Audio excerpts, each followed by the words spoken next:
ഞങ്ങൾ രണ്ടുപേരും ഈ ഫീൽഡ് വന്ന സമയങ്ങളിൽ ഭയങ്കര മോശപ്പേരായിരുന്നു. ഞങ്ങൾക്ക് രണ്ടുപേർക്കും ഭയങ്കര മോശപ്പേരും, നാട്ടിലും വീട്ടിലും കസിൻസിൻ്റെ ഇടയിലൊക്കെ ഭയങ്കര ചീത്തപ്പേരെന്ന് പറഞ്ഞാൽ നിങ്ങൾക്ക് വേറെ പണിയൊന്നും കണ്ടില്ലേ, ഇതാണ്. എൻ്റെ അമ്മേനോട് തന്നെ ചോദിച്ചിട്ടുണ്ട് ഈ പരിപാടി എന്താണ്, ബ്യൂട്ടീഷ്യൻ എന്ന് പറഞ്ഞാൽ വേറെ എന്തോ ചിന്താഗതിയാണ്.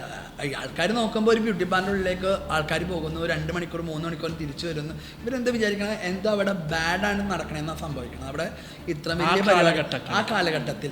പക്ഷേ ഞങ്ങൾ പല ഫങ്ഷനുകളും കസിൻസിൻ്റെ ആണെങ്കിലും ഫാമിലിയുടെ ആണെങ്കിലും ഫ്രണ്ട്സിൻ്റെ ആണെങ്കിലും ഞങ്ങൾ രണ്ടുപേരും അറ്റൻഡ് ചെയ്യാറില്ല. കാരണം ചെന്ന് കഴിഞ്ഞാൽ വെറുതെ നാണംകെടാന്നുള്ളതുകൊണ്ട്. ഇപ്പം പക്ഷേ തിരിച്ചാണ്, ചെന്ന് കഴിഞ്ഞാൽ അവർക്ക് വാല്യൂ ആണ്. അപ്പം നമ്മളെ നേരം വിളിച്ചോണ്ട് വാ എന്ന് വിളിച്ചുകൊണ്ടിരിക്കും. അപ്പോൾ അത് ശരിക്കും ഡിഫറെൻ്റ് ആണ്. നമുക്ക് അത് ആൾക്കാർക്ക് ഇപ്പം അത് മനസ്സിലായി, എന്താണ് ഈ ഫീൽഡ്, എന്താണ് ഇതിൻ്റെ വാല്യൂ, എന്താണ് ഇതിലുള്ള ബ്യൂട്ടി പാർലറിൽ നടക്കണത്. മറ്റേന്ന് പറഞ്ഞാൽ ആർക്കും ഇതൊന്നൊരു അവയർനെസ് ഉണ്ടായിരുന്നു. ഇപ്പം എല്ലാവർക്കും അവയർനെസ് ആയി. ഹെഡ്ജ് കാര്യം സാമ്പത്തികമാണ്.